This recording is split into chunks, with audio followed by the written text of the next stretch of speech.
Kirby's become a strange case with Nintendo. Not only is he the bastion of experimentation, he is also the bastion of familiarity. Kirby has a very distinct gameplay style, but can also be very different every time. Kirby's first game was a case of treading new waters as well. He was not only a new character, he was also one that could freely fly and eat things on top of being on the Game Boy. Kirby's Dream Land is the pink puffball's first game, and here he was a white puffball. Does Kirby's first adventure still have air in its lungs, or is it all tuckered out?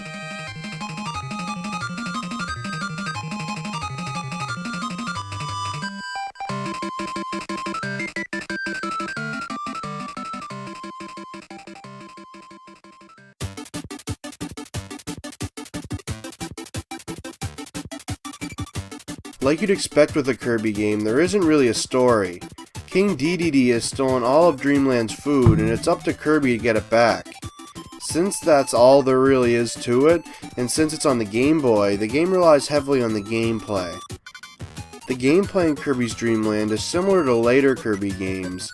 You travel along a 2D plane and defeat enemies in your path to reach the end. Kirby can jump, inhale, and fly at all times when not in the water. Jumping works like you'd expect, and flying is done by pressing up on the D-pad. Flying is used to access outer reach areas that you can't get to by jumping, and it's Kirby's most notable ability. Kirby is a little slidey when running and jumping, but flying works well. Inhaling is how Kirby attacks his enemies, and that would be a letdown if you played any of his other games first. Kirby's other signature feature is the ability to swallow enemies and gain their powers, but this wasn't invented until his next game, Kirby's Adventure on Nintendo. Here, Kirby either swallows the enemies or spits them out as projectiles. Whenever an enemy touches Kirby, he takes damage, and he can also take damage from stage hazards such as spikes. If he falls into pits, he dies instantly, and you can recover health by eating food found around the stages. You can also find power-ups to help you fight your enemies, such as the microphone, and each stage ends with a boss fight. It's all very standard stuff at this point.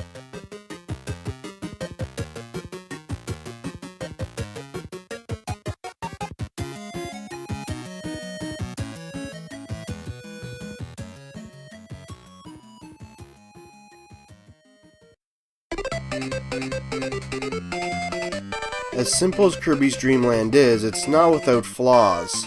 I'm not going to count the ability-less gameplay too hard against the game since it's Kirby's origin game, but it does really make the gameplay rather dull. All you do in this stage is walk and jump, which works fine, but as mentioned above, Kirby feels a little frictionless. He slides around every which way, and it's easy to run into your enemies, not to mention that the only way to really attack enemies is to eat them. The biggest issue with the game is the game's length. It's only 5 stages long, which means that there isn't even much game to be played here.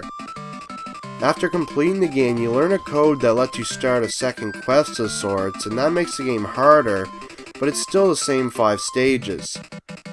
It's easy to understand why it was this way, but it still affects how fun the game is.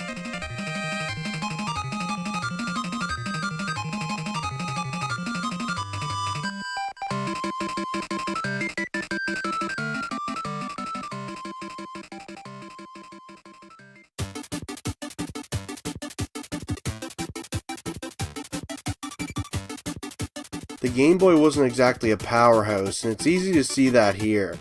The sprites are nice, but the visuals are simple and bland overall. The music is the highlight in this regard, as the soundtrack is still nice, happy, and really well done. The sound effects are what they are, and aren't that bad for the first real handheld console, but it didn't set the world on fire then, and it's still relatively cool here.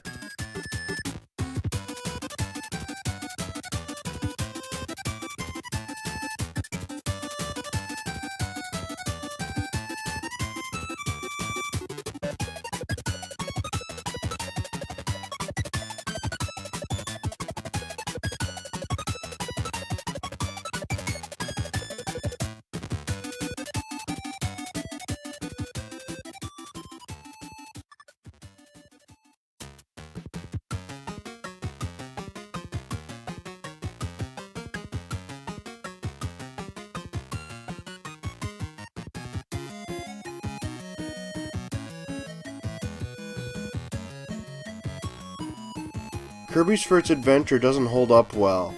With the later Kirby games playing exactly the same as this one, there is no reason on earth to play this game anymore. Hell, this game is basically included in Kirby Superstar as Spring Breeze. Just get that game instead. I can't recommend this game at all anymore.